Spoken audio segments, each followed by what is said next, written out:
Hi guys, so this is my 17-week pregnancy update, and oh my god, is it going so fast. I know I say that every week, but it is still so boggling to me. Like, the weeks are just passing really fast. So this week the baby is the size of a sweet potato. It's 5.5 inches and 5 ounces.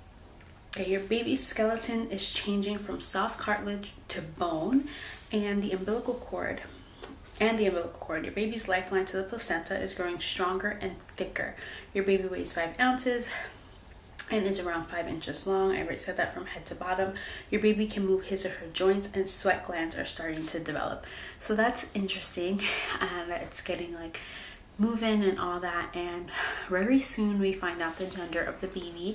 By the time you see my next pregnancy update, we will already know the gender of the baby, and I'm having a gender reveal party on the 8th. So, and I find out about the 5th or so. So hopefully I'll get that video up as soon as, the next day after the party, so that everybody can see what we're having. I also did a gender predictions video, and that will be up right before the actual reveal. So let me get right into this week. So for this week, it has been a better week. I only vomited about twice, so that was really, really good. And it was really early in the week. And then the rest of the week, I have been fine when it comes to vomiting. I think it's because I have really made sure my stomach is never empty, and I just keep snacking on small things and just always making sure my stomach is not empty and I don't get hungry to that point of, it's like, once it's like anybody who's pregnant knows, you go from like you're perfectly fine to starving. So I try to never get to that starving point, because that's when I've noticed that that's what has been making me vomit, just having an empty stomach. So this week, as for cravings, I'm still craving, I don't know if I said this last week, but I'm still craving meat. Like, I've had like chicken and stuff, but I'm craving meat, and I don't know what kind of meat. I think it's because everything I've really had has been either home cooked, or I don't know. I think what I need is to go to a like Spanish place and have like Spanish food like cooked for me, either from a place or a family member, but not me make it myself. Like, just want meat. And it's really weird, because I can eat chicken all the time, and I think that I want chicken, but I want it like from the outside with like Spanish rice and like, like just at home meal. So I've been craving that and still haven't satisfied that craving. I've tried different things, but it's not working, and I really think that it has to be from the outside. So hopefully this weekend we will go to the Spanish restaurant and fulfill that craving. I've been drinking a lot of apple juice this week, like with my breakfast. I've been thinking about apple juice, and we went food shopping and I picked it up, and every morning I've had a cup of apple juice, and it just tastes so good. Oh, one of the best parts of being pregnant is that the food, it tastes awesome. So I've really been enjoying my apple juice and my English muffins for breakfast literally every day, and it hits the spot. I haven't vomited, which is a plus, because normally it's breakfast that I vomit. So I'm happy about that. So that's a good sign, and I think that's why I've kind of been sticking to the apple juice and English muffin, because it hasn't made me sick. I've been having trouble this week drinking water. I know that I should consume a lot more water than I do. I've tried to put it in the nice cups in the bottle and always have it full and just always have it there, and I just can't seem to be drinking the amount that I should be drinking. So I'm having trouble with that. I'm really, really going to work on it this week and just, I don't know, make myself drink more water, because I know that I need to drink a lot more than I've been drinking. As for symptoms, I told you about the vomiting, and I'm still feeling nauseous though, and it's normally at night. It's still like past a certain time, I just get queasy. My stomach just feels all out of whack. It's always when I'm laying down to go to sleep, I have to get up and have a Tums, and just like, I feel the worst at night. My back has been killing me, and I remember, it just reminds me of the back pain that I had with Phoenix, and really later on when my belly was really big. And I've always had back pain. I've always been one to have back pain just regularly since I was a teenager. So now it's like really, really strong on my lower back, and it stinks, especially when I have to carry Phoenix or bend down to get up, get a toy or get anything that falls. I feel it when I get up every time, and it has been really intense this week in my lower back. So I think that's because I'm stretching and growing, and you know, it's like progressing. So it's like, but I'm definitely feeling it, and it hurts like at night when I lay down. You know, when you finally lay down, like let's say you've been walking a lot and your feet hurt and you finally lay down, that's when you kind of feel the most pain, like it's leaving. I don't know if anybody knows what I mean, but that's how it feels on my back.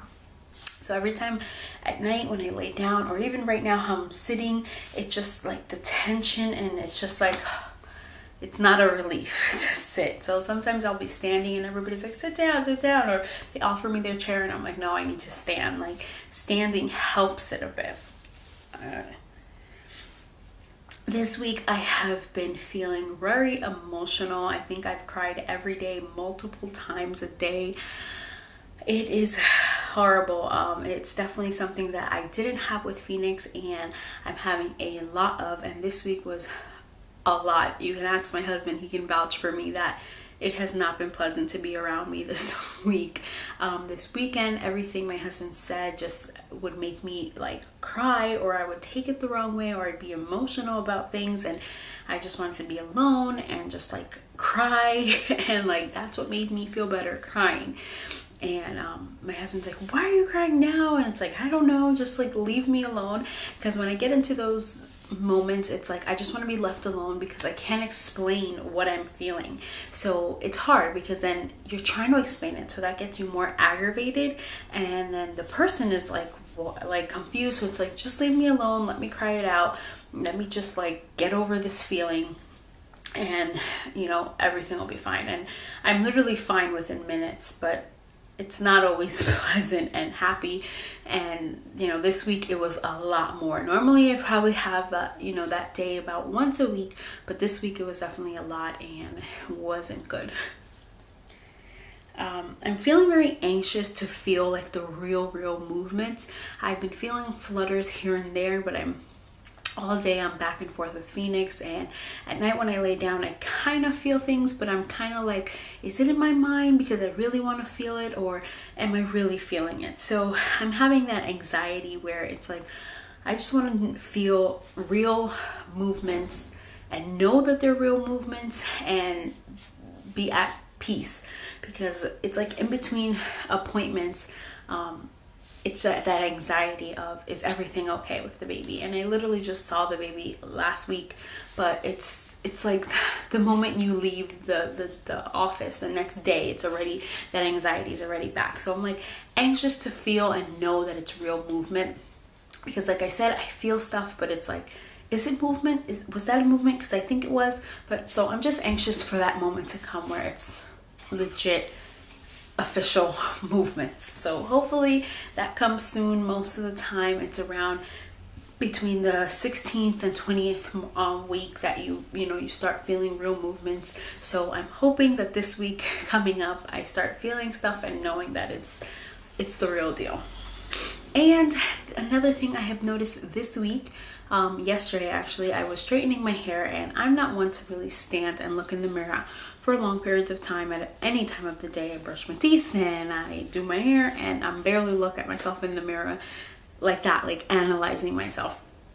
So yesterday I was straightening my hair, and that takes a while, so I was looking in the mirror for a good amount of time, and I officially have pregnant face.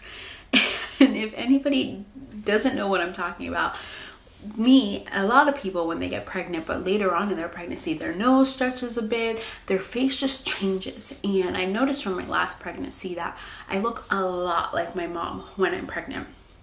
So my face starts to change and shape. I look like my mom in general, but when I was pregnant with Phoenix, my face just looked like, it was like looking at her. That's how much I looked like my mom. And yesterday, as I'm doing my hair in the mirror, I'm like, oh my God, I look just like my mom. Like, I already have that pregnant face. It's enough that my nose never really fully went back to what it was before I was pregnant. I never had a tiny nose, but my nose was like stretched out, and it never really went all the way back. It changed, definitely. I got rid of that pregnant look, but my nose still never looked the same. And now I feel like I'm getting that pregnant look back. Like my face, I have pregnant face. Like that's the only way I can. I don't even know if that's a word or a phrase or a saying, but that's how I'm gonna call it. And it's like I have officially have pregnant face, at least for me. Like I feel like my face definitely looks pregnant. And now I will show you my 17-week baby bump.